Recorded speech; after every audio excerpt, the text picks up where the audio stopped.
即係而家烏拉圭就係穩守突擊㗎啦，守入後邊。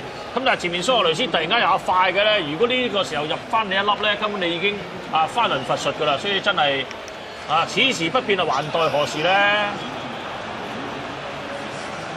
好咁啊！呢邊咧就踩翻頂，哇！篤翻出嚟呢啲隨時7分鐘就變死得人嘅。不過唔緊要，咁啊謝拉特啦修正咗，俾翻咧就係格連莊臣啦，睇下有冇鬼先，係有㗎。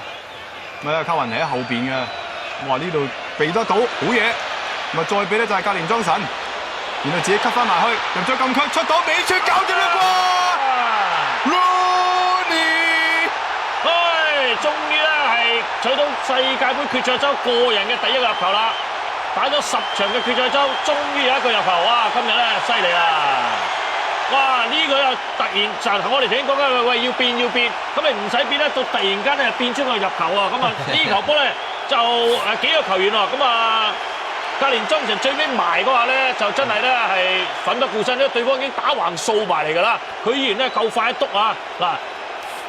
留意下先係呢個波，嗱一避過咗，哇兜住咧係埋㗎啦，咁呢個波一拖埋嚟啦，咁即刻咧有人舉手話越位啊，咁但係旁證應該就視呢個波可以繼續㗎嚇。呢球波啱啱好埋嚟嘅時候咧，俾格連莊臣篤一篤，哦搞掂喎！呢球咧係一球係值千金啊，真係。但係烏拉圭輸呢個波咧，就江沙利斯唔夠硬淨啦。呢下包埋去咧，其實就應該就可以解到圍咁，但係咧就係埋到去啊，見阿格連莊臣咧就唔收咧，佢自己反而江沙利斯有少少收，咁啊結果咧就俾格連莊臣咁樣將佢拖個波埋嚟，咁但係歸根究底，其實成個入波過程咧，我覺得值得一讚啫，就少到列治喺右邊啊，喺個控窄嘅位置咧，佢可以轉到身啊，咁啊之前喺禁區頂咧已經整咗360，今次咧就呢個有360啊，都轉得好靚啊，咁啊好靚啊！